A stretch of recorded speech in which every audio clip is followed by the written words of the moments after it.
अंता की राजनीति में इन दिनों सिर्फ जीत हार से नहीं बल्कि एक रहस्यमयी गायब उम्मीदवार से भी गर्म है।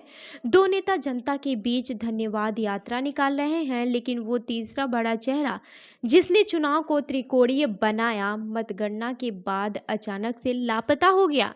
लोग पूछ रहे हैं, कहाँ है नरेश मीणा। यही सवाल इस उपचुनाव को अब और भी दिलचस्प बना रहा है। बता दें कि राजस्थान के 12 जिले की अंता विधानसभा सीट पर 11 नवंबर को हुए उपचुनाव की राजनीतिक गूंज अब तक थमी नहीं है।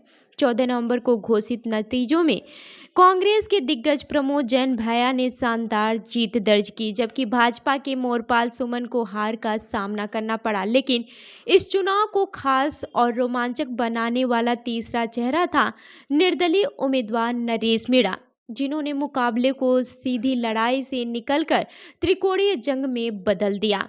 मतगणना के दिन यानी 14 नवंबर के बाद से ही नरेश मीणा सार्वजनिक मंचों पर दिखाई नहीं दे रहे हैं। स्थानीय लोगों में चर्चा है कि चुनाव में बड़े बड़े दावे करने वाले मीणा अब नतीजे आने के बाद कहां अचानक लापता हो गए। युवा मतदाताओं का एक वर्ग नाराज है कि जिस नेता को उन्होंने उम्मीद बनाकर वोट दिया वो अब क्षेत्र से दूर हो गया है। राजनीतिक विशेषज्ञ भी मानते हैं कि चुनाव हारने के बाद भी जनता के बीच बने रहना ही परिपक्व राजनीति का परिचय होता है। लेकिन मीणा की चुप्पी और अनुपस्थिति कई सवाल खड़े कर रही है। जीत के बाद कांग्रेस विधायक भैया पूरे क्षेत्र में आभार व्यक्त करने निकल पड़े हैं। हर जगह उनका भव्य स्वागत हो रहा है। माल्यार्पण, शॉल, श्रीफल, विशाल सभाएं।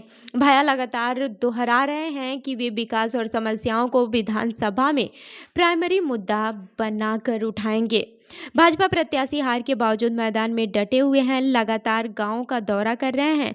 उनका भावुक संदेश खूब चर्चा में है। मैं भाजपा से हारा हूं, आपका अपना मोरपाल सुमन हूं। उनकी ये यात्रा राजनीति में उनकी परिपक्वता और भविष्य की तैयारी का संकेत देती है।